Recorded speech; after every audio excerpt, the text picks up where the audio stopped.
అత్యంత దారుణమైన అనుభవం చవి చూశాను. అంటే పోలీస్ డిపార్ట్మెంటు ఒక ఎంపీ అయినట్టు నన్ను ఈ రకంగా ప్రవర్తించారంటే ఇంకే ఈ రాష్ట్రంలో శాంతి భద్రతలు ఎక్కడ ఉన్నాయి? ఈ రాష్ట్రంలో అసలు పాలన ఏంటి? బ్రిటిష్ పాలన కన్నా దారుణమైన పాలన.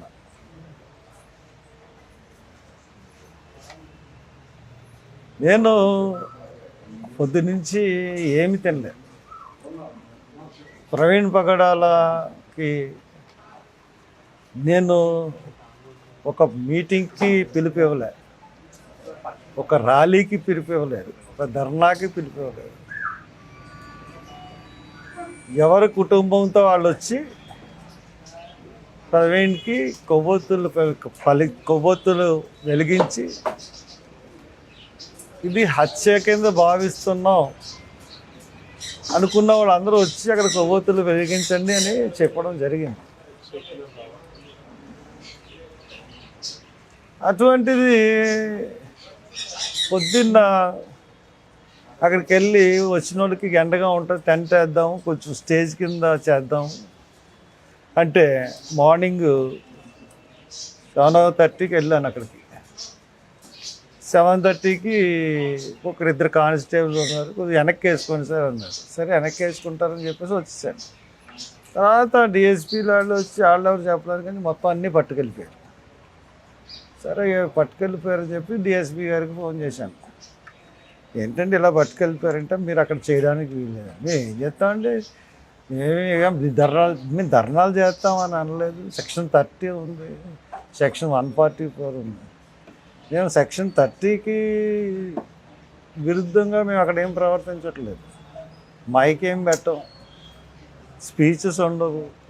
ఎవరికి వచ్చి సింగిల్గా వచ్చి వాళ్ళు వెళ్ళిపోతారు, గుబ్బగూడడం ఉండదు. అదే మేము చేయదలుచుకున్నాం అని చెప్తే ఎవ్వండి రానివ్వను, ఇక్కడికి ఎవ్వండి చేయనివ్వను అని చెప్పి చాలా పొగరుగా మాట్లాడాడు ఒక యంగ్ డిఎస్పీ. పేరు తెలియదు నాకు. సరే నువ్వు ఎలా చేయనివో చూస్తాను నేను కూడాను, జనం ఎందుకు రారో కూడా తెలుసు నాకు, ఎంతమంది ఆఫ్ చేస్తారో ఆఫ్ చేయండి చూద్దామని చెప్పేసి వెళ్ళిపోయాను. రాత్రి 3:30 గంటలకి ఒక అంబేద్కర్ విగ్రహాన్ని ఇండిస్పేట దగ్గర పోలీసులు బలవంతంగా కూల్చి ఉన్నాయి, దానికి దండేశాను.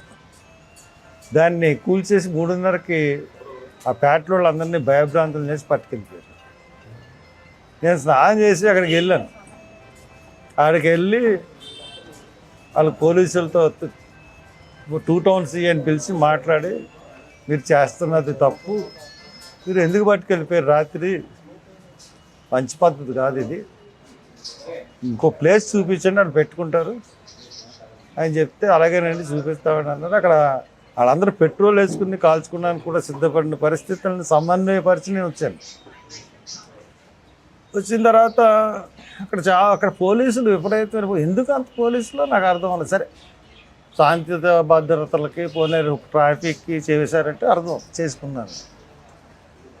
సరే వాళ్ళు పెడతామన్న చోటకి మేము ఇంక మళ్ళీ వెళ్ళలేదు, వాళ్ళు అబ్జెక్ట్ చేస్తున్న చోటకి. మేము ఇక్కడ మాకు అక్కడ ప్రకృతి వేదిక ఉంది కదా, అక్కడ పెట్టుకుందాం అని చెప్పేసి అనుకుని లాస్ట్గా ఒకసారి వెళ్దాము అడుగుదాము, అక్కడ పర్మిషన్ ఇస్తారేమో, ఒక టేబుల్ వేసుకుని కొవ్వొత్తి పెడదామని వెళ్ళాను. వెళ్ళేటడుగు పొలం అంటే వచ్చేసారు, కారు దిగలేదు నేను. ఎందుకంటే కారు దిగితే వాళ్ళు నేను తోసానంటారు, చేశానంటారు, రకరకాల కేసులు పెడతారు. ఇంతకుముందు కూడా కారు దిగపోయినా కూడా కేసులు పెట్టారు. పోలీసులు సంగతి తెలుసు కానీ కారు దిగలేదు. కారు దిగపోతే వాళ్ళు నా కారు ఎక్కడానికి ప్రయత్నించారు. నేను డ్రైవింగ్ సీట్లోకి వచ్చాను. నన్ను డ్రైవింగ్ సీట్లోకి నుంచి లాగడానికి పోలీసులు 100 మంది పోలీసులు, కారులోంచి దించడానికి 15 నిమిషాలు నన్ను ఎంత దారుణంగా హింసించారంటే ఇష్టానుసారంగా లాగి గీసేసి, అయినా కానీ నన్ను కారులోంచి 15 నిమిషాల వరకు దించలేకపోయారు 50 మంది పోలీసులు, డిఎస్పీలు. వెనక నుంచి ఒక ఇద్దరు డిఎస్పీలు తోయడం, ఇటేపు నుంచి కాళ్ళు పెట్టి కాళ్ళు ఇరిసేసి లాగడం, ఒక పశువు కన్నా దారుణంగా లాగారు నన్ను. అయినా వాళ్ళ వల్ల అవ్వలేదు. ఇంతమంది చూసినా నన్ను లాగలేకపోయారు. సరే 15 నిమిషాల తర్వాత అంతమందిని ఇంతసేపు నేను ఒక్కడిని ప్రొటెక్ట్ చేయగలను, ఒక్కోడు అంబోతుల్లో ఉన్నారు. సరే 15 నిమిషాల తర్వాత నన్ను ఎత్తుకుని తీసుకెళ్ళి ఆ జీప్లో కూర్చోబెట్టి చెరుకు పక్కన పోలీసులు తీసుకున్నారు. అప్పటికి 3:45, 10 నిమిషాల దాకా 4 అవి ఉంటుంది. ఇంకా అక్కడ మొదలుకునండి రాజానగరం వరకు తీసుకెళ్ళారు. అక్కడి నుంచి మళ్ళీ వేమగిరి వరకు తీసుకెళ్ళారు. మళ్ళీ వేమగిరి నుంచి మళ్ళీ రాజానగరం వైపు తీసుకెళ్ళారు. మళ్ళీ లాలాచెరు వచ్చి మళ్ళీ బొమ్మూరు నుంచి మళ్ళీ తిప్పి మళ్ళీ లోనకి తీసుకెళ్ళి అక్కడ దివాంచెరు ఎదురుకుండా రోడ్డు ఉంటే ఆ రోడ్డు నిర్మానుష్యం, ఎవ్వరు లేరు. అన్నీ చుట్టూ పొదలు. ఏవో అక్కడ ఏంటంటే మన హాస్పిటల్ ఒకటి ఉంది, శ్రీనివాస్ అనుకుంటా, గూడుగురు శ్రీనివాస గారు హాస్పిటల్ వెనకాల అసలు నివాసాలు కానీ ఏం లేవు. ఒక నిర్మానుష్య ప్రదేశానికి తీసుకెళ్ళి 3 జీపులు అక్కడ దించారు. దించి అక్కడ 2 గంటలు ఉంచారు. అంటే నేను పారిపోతే కాల్చేద్దాం అనుకుంటున్నారా అని ఎటకారాలు కూడా ఆడాను. ఏం చేయమండి, మాకు ఇన్స్ట్రక్షన్స్ అండి. నిమిషానికి ఫోనే. మరి ఎస్పీ గాడో ఐజీ గాడో తెలియదు, కానీ ఎస్పీ గాడేమో ఐజీ గాడేమో తెలియదు, కానీ నిమిషానికి ఇన్స్ట్రక్షన్. మరి డిఎస్పీలో అమ్మ ఇదేమీ సార్, నేను ఎక్కడ ఎవరన్నా నేరం చేశానా, ఎవరన్నా అడ్డుకున్నానా, ఏమన్నా చేశానా అంటే నాకు ఒళ్ళు మండి ఘాట్ అంటున్నాను. యథవలం బ్రిటిష్ వీళ్ళు సీఏలో మాట్లాడుకున్నారు. బ్రిటిష్ వాళ్ళ కాలంలో కూడా ఇంత హెరాస్మెంట్ మన స్వాతంత్ర సమరయోధులు అనుభవించుంటారండి అని అనుకుంటారు వాళ్ళు. అంటే ఎంత హెరాస్మెంట్ చూడండి. మళ్ళీ అక్కడి నుంచి మా సన్నీకి ఎలా తెలిసిందో వచ్చేసారు అక్కడికి. అంటే మీ దగ్గర జీపీఎస్ ఉందా? ఊరి ఏమో నా దగ్గర జీపీఎస్ లేదండి. పాప అది సరదాగా అడిగారులేండి, అదే జోక్ అడిగారు. ఎవరు ఇన్ఫర్మేషన్ ఇచ్చారు? వాళ్ళు ఎస్పీకి ఒకళ్ళ మీద ఒకళ్ళు కంప్లైంట్ చేసుకుంటున్నారు. ఎవడో మన మధ్యలో ఒక మోళ్ళు ఉన్నారండి, వాడి ద్వారా వెళ్తుంది ఇన్ఫర్మేషన్. ఎవడో లొకేషన్ షేర్ చేశాడు, ఎవరు చేశారు ఏంటో తెలియదు. కానీ అండి మీరు సంపాదించగలిగితే ప్రెస్ వాళ్ళు 15 నిమిషాలు నన్ను కారులో దించి వీడియో సంపాదించే అంతకన్నా భయంకరమైన మానవ హక్కుల ఉల్లంఘన అనేది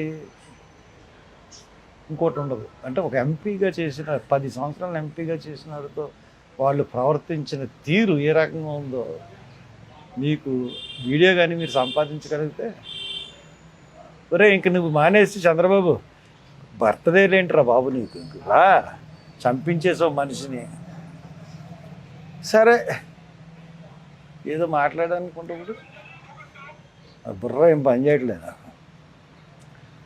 అలాగ నన్ను మళ్ళీ కంబాల చెరువు దగ్గరికి వచ్చి, అంటే 6:30కి అయిపోయింది, 7:30 వరకు నన్ను వదలకూడదు. పోనీ వాళ్ళు దానికి నా ప్రోగ్రాం ఏమన్నా చేయించారా? 1000 మంది వచ్చారు. ఎంతమంది వచ్చారు? 25,000 కన్నా పైన.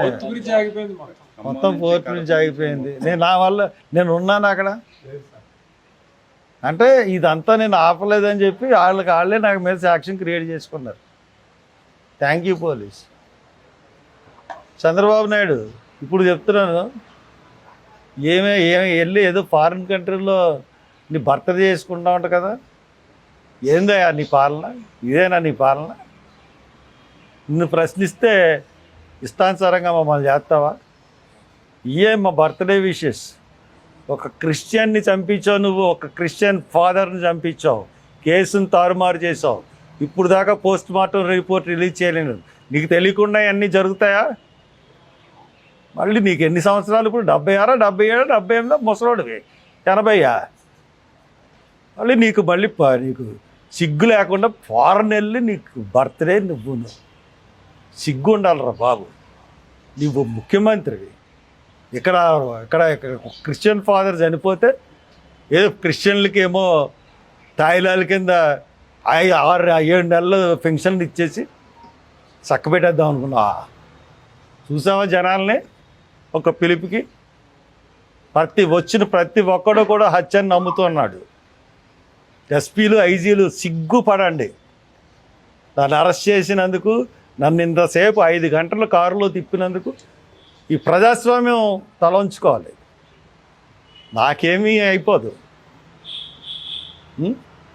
బాబు, మీ బాబు జైల్లో ఉన్నప్పుడు నీ దగ్గరికి, మీ అమ్మ దగ్గరికి నేనే వచ్చానయ్యా.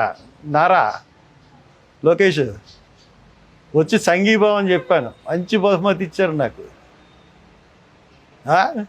నీకన్నా జగన్ ప్రభుత్వం 1000 రెట్లు బెటర్లాగా అనిపించింది ఈవేళ. ఇంత హింస ఎప్పుడు పెట్టలేదు నన్ను. ఇష్టానుసారంగా చేస్తారా? సిగ్గు ఉండాలి. మీ బాబుకు ఫోన్ చేసి చెప్పు, ముఖ్యమంత్రి ఇక్కడ ఉండాలి, ఇక్కడ ప్రజల మధ్యన చేసుకోవాలి, ఫారెన్ వెళ్ళి చేసుకోవడం కాదని. ఇదే మా విషయాలు. ఒక సెక్యులర్ వాదుల విషయాలు ఒక ముఖ్యమంత్రికి. Thank you.